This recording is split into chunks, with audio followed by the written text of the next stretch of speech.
حضرت عثمان غنی رضی اللہ تعالی عنہ، کیونکہ یہ بھی حضور صلی اللہ علیہ وآلہ وسلم کے سوئم خلیفہ ہیں۔ گزشتہ کل میں عرض کر چکا ہوں آپ کے حوالے سے چند باتیں۔ آپ کا جو دورانیہ ہے خلافت کا، 12 سال میں کچھ ایام باقی تھے اور آپ نے اس دنیا کو الوداع فرمایا۔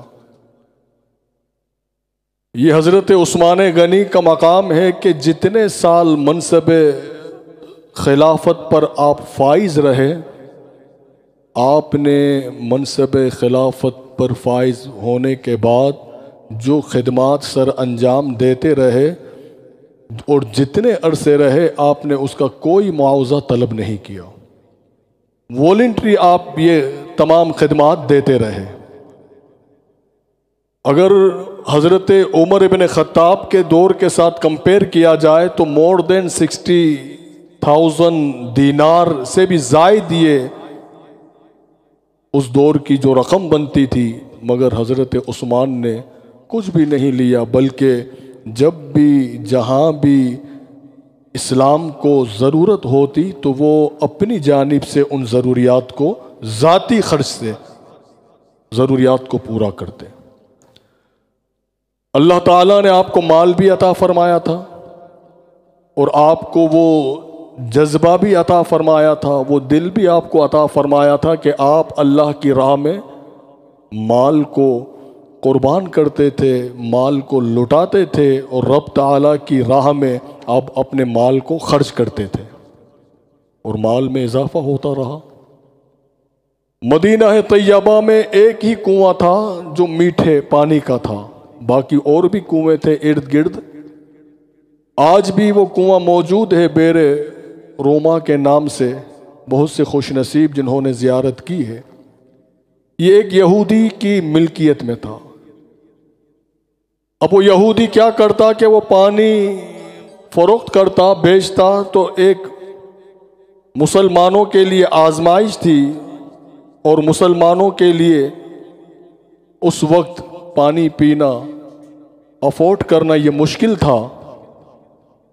حضرت عثمان غنی رضی اللہ تعالی عنہ نے اسے آدھا کنواں خرید لیا اور پھر اس شرط پر کہ ایک دن مسلمان پئیں گے، ایک دن وہ یہودیوں کو بیچے گا،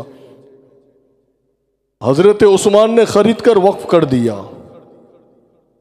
اب یہودی نے جب دیکھا کہ جو میرا ذریعہ آمدنی ہے وہ ختم ہو رہا ہے، کہ جب حضرت عثمان غنی کی باری ہوتی، مسلمانوں کی باری ہوتی، تو اس میں بھی یہودی آتے پیتے، سب کو اجازت تھی۔ حضرت عثمان غنی رضی اللہ تعالی عنہ نے جب آدھا کنواں خریدا، کچھ عرصے کے بعد اس یہودی نے کہا کہ یہ پورا کنواں آپ خرید لیجئے۔ آپ نے پورا کنواں خرید کر وقف کر دیا۔ حضور علیہ الصلوۃ والسلام آپ کے اس عمل سے آپ نے خوشی کا اظہار فرمایا۔ آج بھی مسجد نبوی شریف موجود ہے۔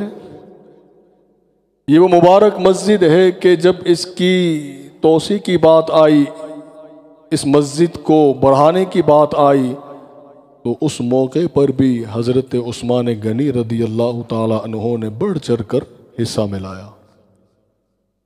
غزوہ تبوک کا جب موقع آیا، حضور علیہ الصلوۃ والسلام نے صحابہ کرام کو جمع فرمایا اور پھر آپ نے یہ فرمایا کہ کوئی ہے کہ جو مجاہدین کی خدمت کرے۔ اس وقت آپ نے 10,000 مجاہدین کا خرچ آپ نے اکیلے نے دیا۔ اس وقت کم و پیش 900 اشرفیاں سون کی، گولڈ کی کوئنز آپ نے حضور کی خدمت میں پیش کر دی۔ حضور علیہ الصلوۃ والسلام ان اشرفیوں کو دیکھتے اور آپ نے یہ دعا فرمائی، بلکہ آپ نے یہ فرمایا کہ آج عثمان نے جنت خرید لی ہے۔ اس کے علاوہ آپ نے گھوڑے اور اونٹ بڑی تعداد میں اور جنگی ساز و سامان جو اس دور کا جدید ترین، وہ سب آپ نے اپنی جانب سے پیش کیا۔ ہر موقع پر آپ کی خدمات رہی۔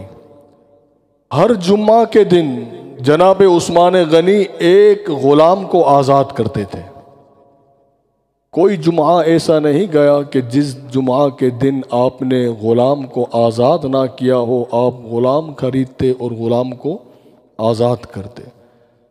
یہی عثمان غنی رضی اللہ تعالی عنہ ہیں جن کو اہل بیت اطہار کے ساتھ جو محبت تھی، اور اہل بیت اطہار کو جو عثمان غنی سے محبت تھی، جس کا میں گزشتہ مجالس میں یہ ذکر کر چکا ہوں کہ اہل بیت اطہار کی معتبر اور مقدس شخصیات نے اپنے بچوں کا نام عثمان رکھا۔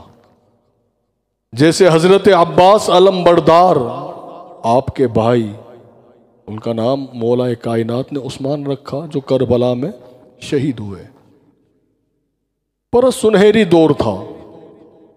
آپ کا جو دور خلافت ہے، جناب عمر کی جو خدمات رہی، آپ اگر اسی ریاست کو مستحکم رکھتے، بہت بڑی بات تھی کہ جتنی ریاست اللہ تعالیٰ نے عثمان غنی کو جو عزتیں عطا فرمائی، جو اسلام کو عزتیں عطا فرمائی، تو رعایا کو سنبھالنا، ریاست کو سنبھالنا ہی مشکل ہوتا، مگر آپ نے اسے مستحکم بھی رکھا، مضبوط بھی رکھا، اور مزید فتوحات کے سلسلے کو جناب عثمان نے جاری بھی رکھا۔